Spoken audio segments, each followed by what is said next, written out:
खंडवा के बहुचर्चित सादिया हत्याकांड में आज स्थानीय न्यायालय ने महत्वपूर्ण फैसला सुनाते हुए आरोपियों को आजीवन कारावास की सजा से दंडित किया है। 2018 में सादिया की संदिग्ध परिस्थितियों में मौत हो गई थी। परिजनों का आरोप था कि उसकी जलाकर हत्या की गई है। तमाम सबूतों के आधार पर आज न्यायालय ने मृतका सादिया के ससुराल पक्ष के लोगों को आजीवन कारावास की सजा से दंडित किया है। इस फैसले पर सादिया के परिजनों ने क्या कहा, आप भी सुनिए। मर्डर केस था, सादिया को जला के मार डाला गया था। मेरी नवासी थी, सग्गी नवासी। मैं रिटायर एसडीओ हूँ। क्या हुआ फिर, कब का मामला था? और ये 25 अप्रैल 25 अप्रैल थी ये। फिर से बताइएगा, आज जो फैसला आया है इससे क्या हुआ था पूरा बताइए विस्तार। आज फैसला आया है, जो मर्डर केस हुआ था, सादिया को इन्होंने जला के मार डाला था।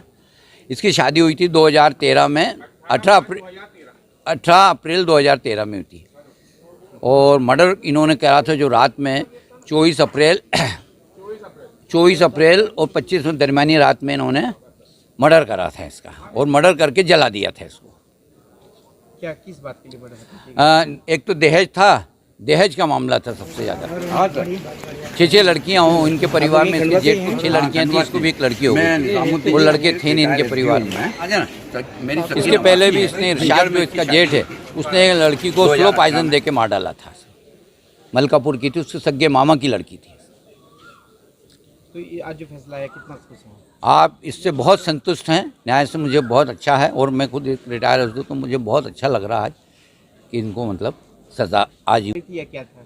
नहीं, इनको बहुत गिल्टी फील हो रही थी। इन्होंने, मैंने सुना कि बहुत आपसी में ही मतलब वो चिरचिक कर रही थी, जो कि आवाज़ नहीं आ रही थी, लेकिन वो अपने किए पे बहुत पछता रहे थे, बहुत पछता रहे थे। खंडवा के बहुचर्चित सादिया हत्याकांड में आज स्थानीय न्यायालय ने महत्वपूर्ण फैसला सुनाते हुए आरोपियों को आजीवन कारावास की सजा से दंडित किया है। 2018 में सादिया की संदिग्ध परिस्थितियों में मौत हो गई थी। परिजनों का आरोप था कि उसकी जलाकर हत्या की गई है। तमाम सबूतों के आधार पर आज न्यायालय ने मृतका सादिया के ससुराल पक्ष के लोगों को आजीवन कारावास की सजा से दंडित किया है। शासन की ओर से पैरवी कर रहे वकील रजाक खान से जानिए क्या था पूरा मामला और किन सबूतों की वजह से आरोपियों को सजा हुई है। 4/2018 की है।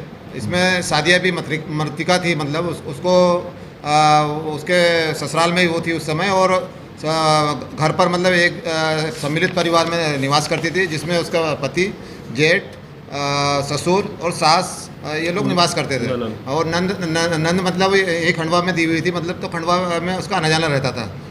और 25/4/18 को रात्रि में उसको दिन में भी, रात में मतलब उसके साथ मारा गया, उसके पति द्वारा डंडे से भी मारपीट की गई थी।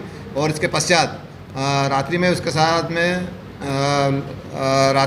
ये घटना की केरोसिन उस पर डालकर मतलब माचिस से जला दिया गया था उसको, जिससे लगभग 75% 80% के आसपास जल गई थी।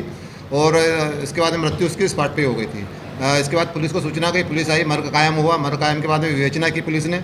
विवेचना के दौरान पाया गया है कि इसको मतलब उनके पति मोइनुद्दीन, सास खातून भी, ससुर सलामुद्दीन और जेठ इरशाद तथा उसके नंद शबनम भी के द्वारा उसे मतलब मारा गया है। मतलब ऐसा विवेचना के दौरान आया, जिसमें साक्षियों के कथन हुए। माननीय न्यायालय में भी साक्षियों के सभी साक्षियों के कथन हुए, जिसमें एक उनका पुत्र था जो लगभग 2.5-3 साल का पुत्र था, उसके मेन चश्मदीद गवाह था। उसके साक्ष्य के आधार पर मतलब कि उसके द्वारा बताया गया था माननीय न्यायालय में कि भाई उसको डंडे से मेरी माँ को मारा गया था। इस कारण से उसकी, और उस पर पानी डालकर, उसने पानी बोला था, पानी डालकर मतलब उसको माचिस लगा दी गई थी, जिससे कि उसकी मृत्यु हो गई, मतलब उसको जला दिया गया था, मतलब जल गई थी, ऐसा उसने बताया था। इन सभी आधारों और अन्य साक्ष्यों के साक्ष्य के आधार पर माननीय न्यायालय ने पाया है कि मतलब, और इसके पश्चात जो वहाँ से जब्त हुई, जो जब्ती हुआ था, मतलब जो आर्टिकल जब्ती हुए थे वहाँ से, उसके मृतिका के बाल जब्त हुए थे, वहाँ से उसका जले कपड़े जब्त हुए थे।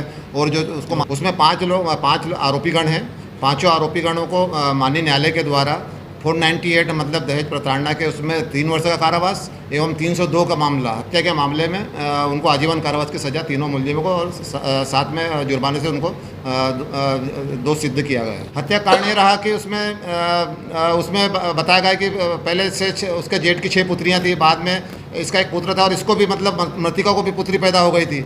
मृतिका को पुत्री पैदा हो गई थी, इस कारण से घर वाले इससे मतलब वो रखते थे मतलब कि तूने भी लड़की पैदा कर ली है, इस कारण से इसके साथ में प्रताड़ित हमेशा करते रहते थे ये लोग। और लड़कियों की संख्या बढ़ने के कारण भी मतलब ये कारण मेन कारण रहा है मतलब उसमें इस कारण से भी उस पर ज़्यादा मानसिक एवं शारीरिक रूप से प्रताड़ना के कारण ही मतलब उस पर ये अपना परिचय दें। हाँ, उसकी हत्या की गई इनके द्वारा। अपना परिचय दें। मैं रजाक खान, अपर लोक अभियोजक खंडवा। देखिए, जहाँ तक आधार का प्रश्न है, मृतिका को उसके ससुराल द्वारा दहेज के लिए तो प्रताड़ित किया जाता ही था। साथ में जब उसके यहाँ एक बेटे के बाद एक लड़की और हो गई और उसके जेठ के यहाँ ऑलरेडी 6 पुत्रियाँ थी और जेठ की मृत्यु हो चुकी थी, जेठानी की मृत्यु हो चुकी थी। अब उसको इस बात को लेकर कि परिवार में इतनी लड़कियाँ हो गई है, इस कारण उसे प्रताड़ित करते थे। और घटना दिनांक को उसके पति ने उसके साथ डंडे से मारपीट करी, जिसके साक्ष्य उनके 3 साल के बेटे ने मुख्य रूप से साक्ष्य दी है। और न्यायालय ने चालान प्रस्तुति उपरांत पटल पर आई हुई साक्ष्य का सूक्ष्मता से अध्ययन करते हुए मृतिका के सास, ससुर, जेठानी, ननद और उसके पति को, इन सभी को दहेज हत्या के आरोप में आजीवन कारावास दिया गया है। और ये जो फैसला आया है, निश्चित ही एक समाज में एक अच्छा संदेश जाएगा। आए दिन जो हम हमारे समाज में देखते हैं कि महिला को दहेज को लेकर या लड़की को अभिशाप मानते हैं, उसको लेकर उनको प्रताड़ित किया जाता था। ये निश्चित ही ये फैसला समाज में एक अच्छा संदेश लेकर जाएगा और आने वाले समय में बहुओं की प्रताड़ना में कमी है। देखिए, पहली चीज़ तो ये है कि आज का निर्णय एक मील का पत्थर है जो कि समाज में न्याय की स्थापना के लिए बहुत महत्वपूर्ण है। और मैं सभी महिलाओं से और सभी पीड़िताओं से और जो ये दंश सह रहे हैं, जो समाज की कुरीतियाँ हैं, इनसे ऊपर उठकर आपको आगे आना होगा न्याय के लिए। न्यायालय के दरवाजे आपके लिए खुले हुए हैं, आप आइए, आपको न्याय मिलेगा। तेज न्यूज़ की तेज खबरें सबसे पहले पाने के लिए हमारा चैनल सब्सक्राइब कीजिए और हाँ, बेल आइकन दबाना ना भूलें।